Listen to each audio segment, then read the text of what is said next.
Igbo mụrụ nze m ọzọ, anyị ekene unu ọzọ n'ụbọchị uhuruchi tata. Anyị sị unu ụtụtụ ọma, efifie ọma, mgbede ọma, site na ngara ebe isi wee na-esoyere anyị n'elu akwụkwọ n'ụbọchị nke taa na Igbo midia, bụ ebe anyị si wee na-ewetara unu ya bụ ife gbara ọkpụrụkpụ na-eme na ana Igbo dị iche iche, obodo dị iche iche na ana Igbo na obodo nke anyị nọ n'ime ya. Dịka o si dị, ọbụna nke a bụ mgbọsị izizi gị ị na-esonyere anyị n'elu akwụkwọ na Igbo midia, ekabalụ ka imetụ aka n'ebe a na-acha red and subscribe, share ekwe ya, gbakwa ụmụnne anyị ndị ọzọ ka fasịsọ anyị na-esonyekwara anyị n'ihe anyị na-eme. The people who fought Ojukwu today is being massacred in their villages. Gowon is one of them. Gowon village has witnessed the highest IDP camp within the Nigeria state. He didn't see this coming today. Simon Ekpa was not born in 1970. Simon Ekpa was not born in 1979. Simon Ekpa was not born in 1980. Simon Ekpa was not born in 1981. Was not born in 1982. Was not born in 1983. Was not born in 1984. Simon Ekpa was born in 1985. In 1982 to 1984, a man called Buhari planned coup against Nigeria. Out of this dangerous diversity, he became a military dictator under military rule in Nigeria. It was not as a result of Simon Ekpa. Simon Ekpa was not born. People are not asking question. Why are there this coup upon coup upon coup within the Nigeria state being carried out by North and, of course, Yorubas? But whenever this coup happens, and if there is one single Igbo man in this coup, or one single Calabar man, or one single Ijaw man in this coup, it becomes Igbo coup. After that, this man called Buhari committed many atrocities, including an international crime. 1984, they kidnapped a man called Omaru Diko from London because he believed, as a Fulani man, he doesn't respect law, not the law of his own country, not the law of any other country. He came back after many years to become a civilian president with impunity. This same man went to Kenya and kidnapped the current leader of indigenous people of Biafra, Mazi Nnamdi Kanu. Before Mazi Nnamdi Kanu was kidnapped in Kenya, there has been killing and killing since 1999 by the group led by Wazirike. Simon Ekpa was not part of it. From 1999, Wazirike Mossop members was massacred in cold blood, killed at every given opportunity with stray bullet, straight shooting, live bullet by the Nigeria state. Simon Ekpa was not part of Biafra then, at least not part of the agitation for Biafra. The same Wazirike Mossop gave birth to Mazi Nnamdi Kanu, indigenous people of Biafra, and still the killings of Biafra continued. In all these things that were going on, nobody summoned the courage to resist the killings of the Biafra agitators. In 2020, the Fulani killings and upsurge of terrorists become a thing of concern across the Nigeria state, across the entire Africa. They were ranked the number 4 most deadliest terrorist group in the world. And because our people become helpless and nobody was speaking for them, and none of these people who call themselves leaders from the eastern part of Nigeria were making any move to protect the women and children from Biafra territory. It was what gave the birth to the formation of the Eastern Security Network by the leader of the indigenous people of Biafra, Mazi Nnamdi Kanu. Simon Ekpa was yet not part of the leadership of the Biafra movement. After the Eastern Security Network was formed, they made sure they protected our people going to farm in the eastern part of Nigeria. It took them within 1 year, just the mention of Eastern Security Network then made the terrorists to flee from our land. Remember that those who pushed these terrorists to Biafra land did not push them to come and feed their cows. They came prepared for jihadist movement.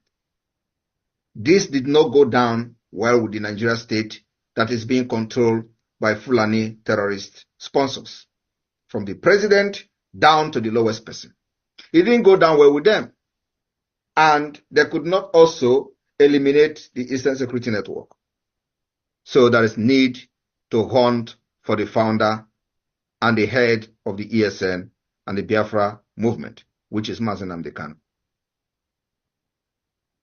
While this was going on, Simon Ekpa was just a broadcaster, making videos, sharing videos, exposing Nigeria state, and nothing else. This led, they went to Kenya, kidnapped Mazi Nnamdi Kanu in 2021. I want people to understand that I'm just trying to make this as brief as possible, because between 2015 to 2017, we have witnessed the massacre of Biafra agitators under Indigenous People of Biafra, IPOB. They were killed in hundreds at every given opportunity. There has never been any reprisal attack against these killings. There has never been any consequences on the Nigeria side for killing Biafrans. Never has there been any consequences. They killed and we make noise. Those who were then make noise, and that is the end. As this was going on, some people who are today blackmailing and betraying the movement they started were the one who pushed these people to go and die. And after they got killed by the Nigeria terrorist state, their own life continued. They lived on. From these criminal called Chinas and Woru to Chikedozie, all of them were part of the movement. After people are massacred in the street, their own life moves on. They will now want other people to join. The killing did not stop until 2021.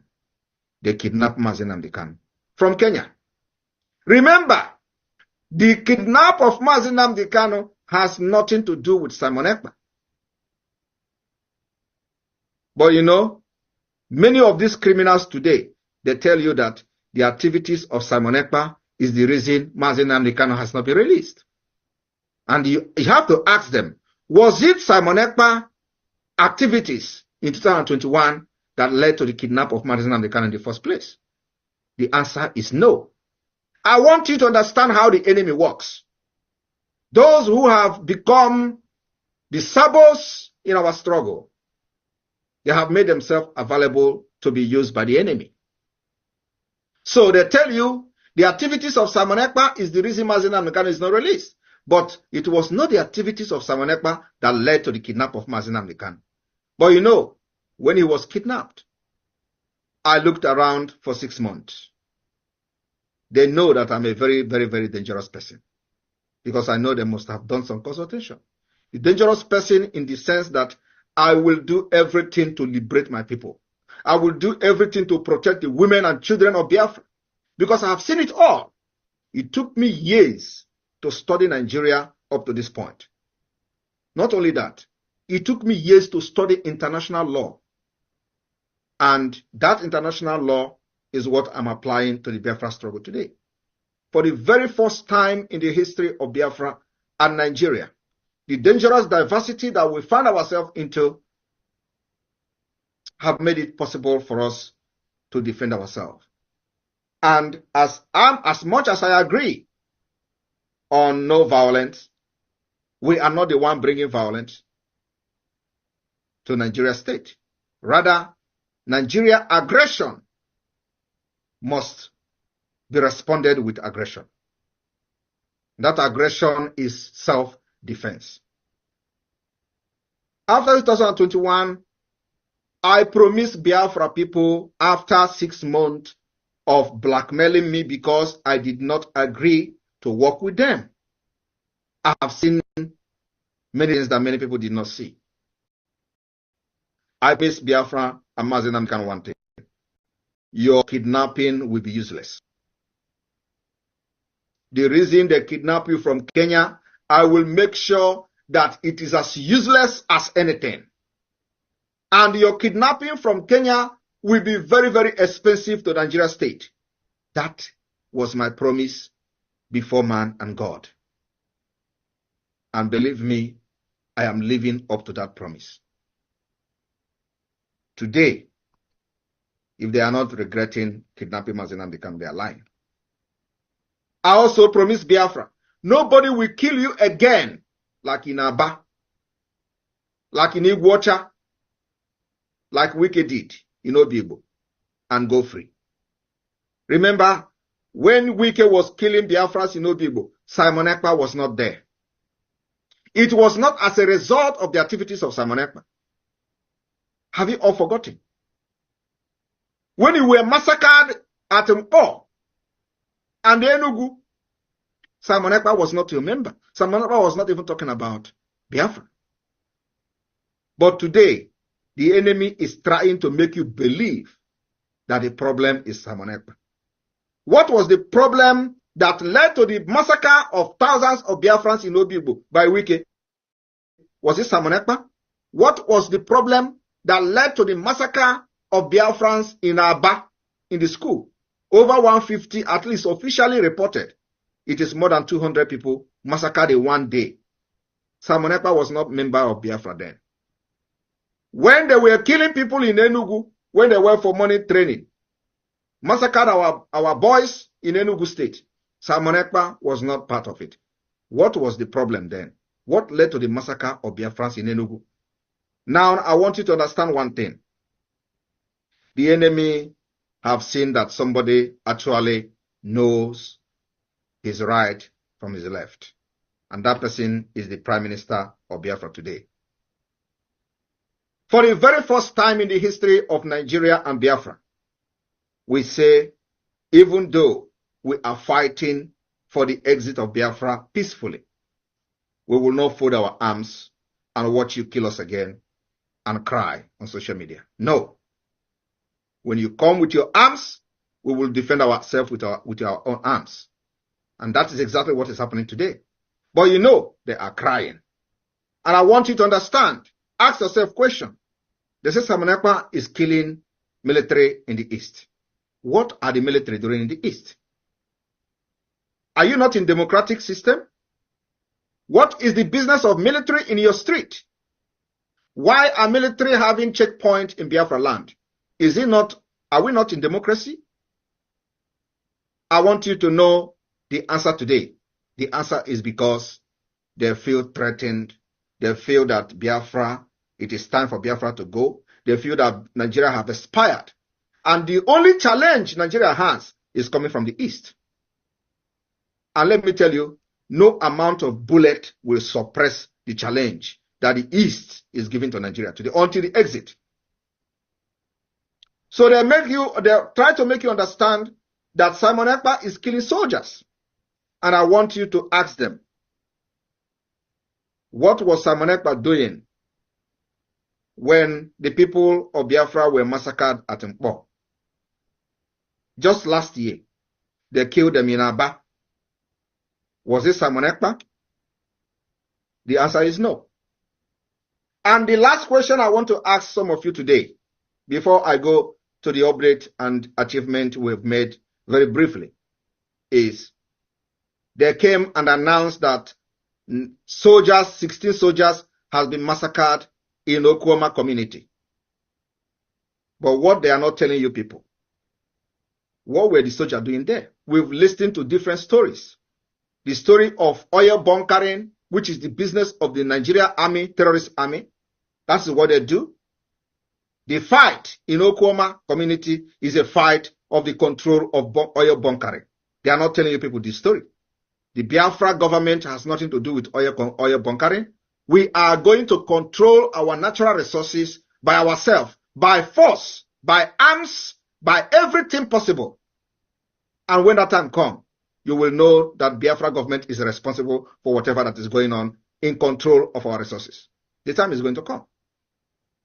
Now, if they are crying about the soldiers that have been killed in Iguacha, how many times have they cried that the Biafra Liberation Army killed soldiers? But they are complaining and crying every day for nothing. At least you have seen that soldiers were killed in the Okoma community for bunkering, for oil bunkering. But have you seen them crying that, mentioning it, that Biafra Liberation Army have killed the Nigerian army and they want to revenge? Have you seen them saying it? Ask yourself, why is Okoma community different? Because they know the validation of Biafra will begin from there. But they are not mentioning it. Do you know, as they are killing Biafrans, Biafra army are neutralizing them? Do you know how many numbers of all these terrorist army that Biafra Liberation Army have neutralized? Thousands of them. I am saying I want you to cut this particular segment. Thousands of them. And if they have not neutralized them, they will level entire village in Biafra land. We will not allow that anymore. They have done it before. But the question I want to ask those sabos, why have they not mentioned that Biafra Liberation Army are killing Nigeria army when they come to kill us? Rather, they are mentioning and publicizing just 16 soldiers that the community, that the people that are fighting doing oil bunkering, they had issue and it led to their death because they have been killing each other in that community. It has nothing, absolutely nothing to do with Biafra. But that community is a Biafra community. But you see, it was all over news everywhere. 16. But ask them to give account of how many soldiers has fallen in the second Biafra war. Because what is happening now is Biafra war. A systematic war going on. How many Nigeria army, terrorist army has fallen in Imo State? I am telling you, they are running up to thousands in Imo State. But they have not come to shout that army have died in Imo State. Ask yourself, why?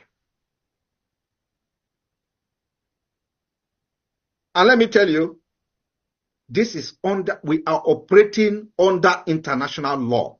There is no law that we have violated because we know exactly what we're doing. You don't expect Biafrans to fold their arms, to fold their hand, because we are fighting to liberate ourselves peacefully. We were agitating peacefully, and for that reason, you pick up your guns and your AK-47 and start shooting a live bullet on protesters. For many years.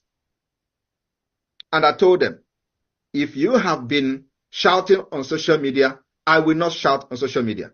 Have you seen me broadcasting for a long time? My broadcast is what I am doing now. On this tour, I use the opportunity to speak to Biafrans like you, and that is the broadcast I'm having now. The time for broadcasting is over. It is the time to put everything we have learned and researched for many years into action, into work. And whenever the time for this tour, I will use the opportunity to broadcast to the Biafra people. That's what I'm doing. And when our social media app comes out, maybe there could be a change. So I want to assure you people today, Biafra, all over the world, that the defense of Biafra is a no-go area. We will fight and fight until the Biafra is restored. And nobody is going to die. I am telling you the fact. Our aim and objective is to make sure in this fight, no Biafra dies. But like Onyendu used to say, they will kill us, we will kill them. At the end of the day, Biafra will come. I want to thank those of you who have supported this movement up to this point. But remember, we have entered the liberation phase, where everything will be very difficult. By the special grace of God, it will not be difficult for the Biafra people. The dragon flag has been raised since 2021, and the dragon flag is not going down. We have raised the Biafra Liberation Army flag. We have also raised the Biafra Resistance Fighters flag. We have raised the Biafra Navy flag. We have raised the defense, the BDF, the Biafra Defense Force flag. That flag, those flags will never go down until the declaration of Biafra, and Biafra will be defended. For those who are saying that it is not possible, that we are just deceiving people, thank you very much. We will deceive people, but remember, when the time comes, and if you are a Biafra and saying it, you have something waiting for you. The Biafra law and policy will wait for you at the right time. And then you will shout, had I known. Those who are that people are shouting, Simon Ekpa. Simon Ekpa is killing soldiers in Nigeria. Why are you going to support him? These are the same people who were pushing people to go and die in Aba. And they went and actually died. We have the recent one. And I want to ask you, have there been any consequences from their side? The answer is no. But you know, we are not going to overlook those things based on the fact that they are not supporting what we are doing. Every Biafran is recognized by Biafra government. Government is a government. We are not organization. We are not IPOB that you say you don't register. You are not a registered member. No, that is the difference. So when those people were killed in Aba, we made sure that the Nigerian government that killed them pay for it. And today, believe me, they have paid more than that expected. So the government of Biafra is living up to its responsibility. And we have also made sure that those of our people who think that the government is just a shambolic one, in their various communities, there has been peace and tranquility, while other people in Nigeria are facing extinction, including displacement, going to IDP camp, killing them, abducting school children, killing women, and all that. They are all happening all over Nigeria. It is only in Biafra territory that that is not happening. And I'm telling you, any day they try and abduct anybody in mass in Biafra land, believe me, I will not say what we're going to do, but we know where to hold them. The time has come that you must be speaking very bold. Do not be scared of your enemy. The invasion of Biafra land must stop. The terrorist checkpoint in Biafra land must be disbanded. Let me tell you, it is something that is going to take time. We are not saying that it must end in one day or in 1 week. It is something that is going to take time. We are fighting a terrorist government that has billions of dollars. And so far, so good. Systematically, as you can see, we are defeating them. And the defeat will continue. So, my fellow Biafran, the 2nd of December declaration of the restoration of independent state of Biafra is very sacrosanct. We maintain it is very, very sacrosanct. The ongoing self-referendum is very important, that you stick and make sure that your people in your villages, in your town, participate in the voting. We need as many number of votes as possible in order to legitimize or to validate the actions of the government. We must get a reasonable number of votes, and we have time. Those states that are yet to receive their tablet, especially the electoral officials, you are going to receive your tablet very, very soon. So, but for now, it is very imperative that the media team of the Biafra Republic government in exile and every lovers of Biafra government in exile and those who are individually broadcasting on their own must channel their energy to the voting for self-referendum. Very, very important. We need to get as many votes as possible before October this year. The first phase of this voting is going to end next month, which is May. After that, we go to the second voting, and then we go to the third voting, to the third phase. So it is very, very important. This is what is going to define a lot of things that will happen this year. For those who do not understand how the Biafra independence and liberation is going to happen, of course, I'll always explain this. On the 2nd of December 2024, when we have gathered enough vote and see that Biafra people have given their consent to the government, we will declare the restoration of independent state of Biafra. And we are going to intensify the defense of our land. We are also going to intensify the delegitimization of the Nigeria state within Biafra. In addition to that, we will intensify our diplomatic fight to see the recognition of Biafra. Like you hear our Director General of Foreign Affairs Ministry talked about Belgium. It is the same everywhere. Biafra is the only country that actually have enjoyed recognition. No other country has been recognized during the declaration of independence. It is only Biafra that we recognize. And the people do not understand the importance of these recognitions.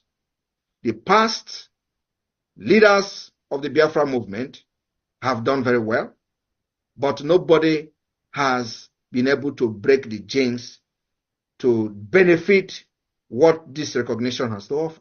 The Biafra government is doing everything to make sure that the recognition of Biafra is restored. We are also filing application in the next 10 days. We are filing application to many authorities that you are going to hear from the media announcement. This application has to do with the recognition of Biafra. And also, we will make sure that at the international stage, Biafra become a topic. Biafra is not going to be a topic by carrying flag and running around in the street.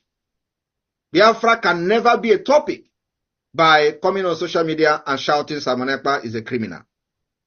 Biafra can never be a topic by calling Ike Ekweremadu Onyoshi. Biafra can never be a topic by claiming that or shouting that Tinubu is a drug pusher. No, we have done all those. Everybody knows Tinubu is a drug pusher. Everybody knows Tinubu is a criminal. But that is not the reason to fight for Biafra.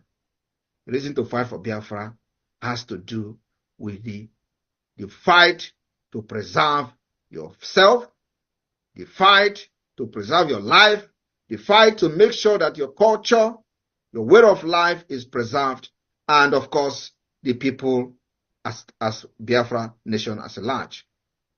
The fight to live, the fight to life, that is the reason for Biafra. The reason for Biafra is not because Nigeria is corrupt. No. The reason for Biafra is because Nigeria is not a country. The reason for fighting for Biafra is because when Nigeria was created, the people of Biafra did not consent to Nigeria. The reason for fighting for Biafra is because the original plan of Nigeria has changed without you knowing it. The reason for Biafra exit today is because while Nigeria was recognized as a secular state, today it is no longer a secular state. It has changed from the backyard to Islamic State. That is the reason, without your consent. The reason for Nigeria to break into how many pieces but Biafra own is that we are only interested in our own nation and our own people. And let me tell you the fact.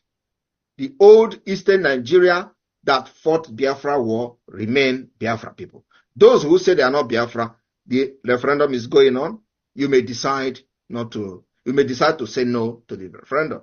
And when the result comes, we are going to check you. But for now, Biafra remain 40 United States of Biafra. And the old Eastern region is the Biafra. And those who will tell you that Igbo 5 states should go, these are the issues that I really don't want to talk about because it does not make sense. Igbo does not have 5 states. If you talk about Igbo, there are Igbo in Benue State, there are Igbos in Kogi State, and so if they are telling you Igbos, what is going to happen to the Igbo in Benue State, what is going to happen to the Igbos in River State. And let me tell you, these are just, when we talk about Igbo, we talk about those speaking Igbo. There are Igbos that doesn't speak Igbo. These are the ones you find in Ijo, Efik, Urobo. These are Igbos that doesn't speak Igbo language. What do you do to them? Anyway, my people in Belgium, you have a very important role to play in this struggle or not in the liberation of Biafra. Our achievements speak for itself. I will not sit here and start listening the achievement of the Biafra government in exile.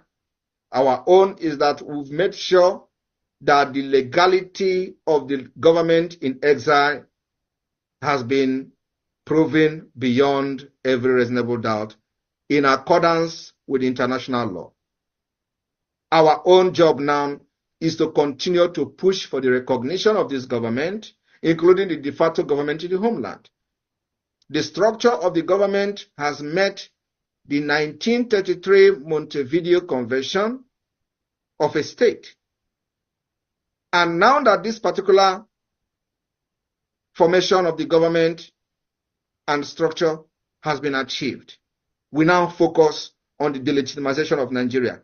Cover Nigeria Igwe as much as possible. That is all. You have to prove to the international community how serious you are. And of course, the next is to the UN. We will hit them very hard with evidence. So for peace to return to the entire West Africa, Biafra must be free.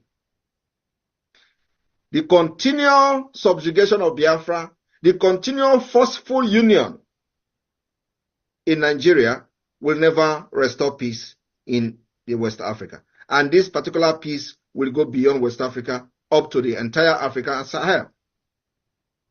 Because the exit of Biafra will also end the upsurge of terrorists within the Sahel region. The interests that the terrorists have, that is the reason they are invading Nigeria today, many of the majority percent of this interest lies in the Biafra soil. And so the exit of Biafra will end the entire terrorist plan in Africa.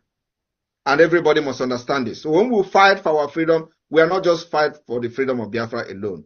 We are fighting for the mankind. We are fighting for the preservation of the human life within the Sahel region.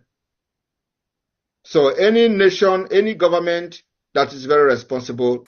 And by Dalon Linno, only Konisi, when I saw any many rock one Basinketa, I said Basinketa Malonum, I think which Korea zero, and the Cosidi, and the Kindle, if I be a Prime Minister Kuni Rockwa, Zoduki Biabo, Iabo, Ibo Media, Kaisiko when you tell Nukozia do Kemba, Geniki when you Kubasta Makaya Bifa.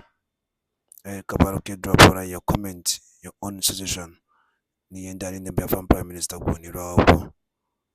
Thank you so much and stay tuned at Igbo Media. Daro no munem kemesian.